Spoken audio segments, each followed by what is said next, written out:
And Nebraska Congressman Jeff Fortenberry is a Catholic and knows firsthand how the world of politics works. Congressman Fortenberry goes on the record from Lincoln, Nebraska. Good evening, sir. Good evening, Greta. Pleasure to be with you. Thank you. Nice to have you. Congressman, why do you think that the Pope got into this? Because he got in with a lot of the in fact, all the GOP want to seal the border, although Donald Trump has been very vocal about building that wall. And, of course, I don't know if you've seen what the chatter that's going on Twitter and every place else is. They're talking about the Pope as a big wall around the Vatican. So this seems like a no-win.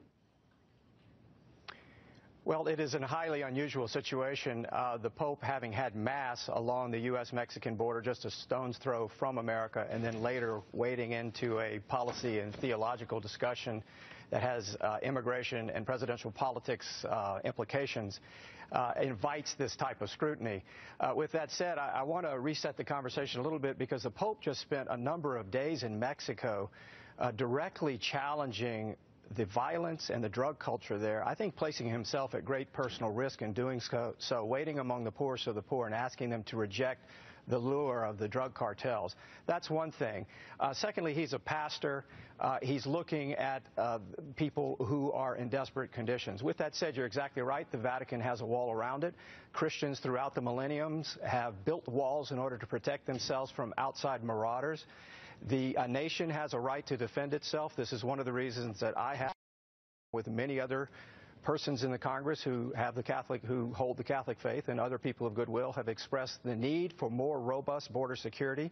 A hallmark of the American experience is that we've had a just and orderly immigration system in the past. However, when there is chaos and disorder at the border, it undermines the ability of our country to be charitable. So I think that's all of the levels of controversy here. But I don't think that humanitarian concerns for people and national security, along with border security, are mutually exclusive propositions. Well, it is certainly indeed true that Pope Francis, when he was a cardinal down in Argentina, devoted his life to taking care of the very downtrodden. He's a Jesuit, which has a long history of helping people.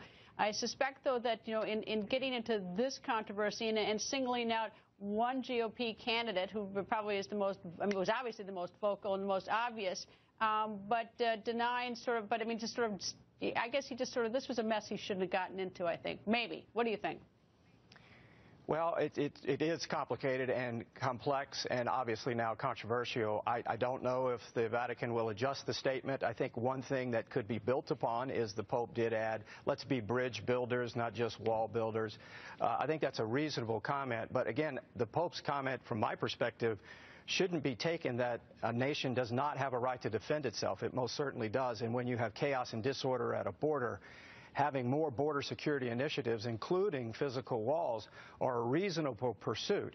This will give us the chance to rebuild a just and orderly immigration system along the lines that's been the American tradition.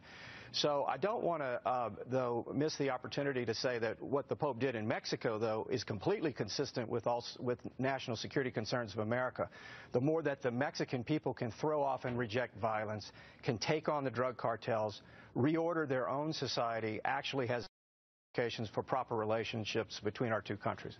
And I suspect that politicians on both sides of the aisle here in this nation would love to see Mexico get its drug cartels to decimate those and destroy them. Congressman, thank you, sir.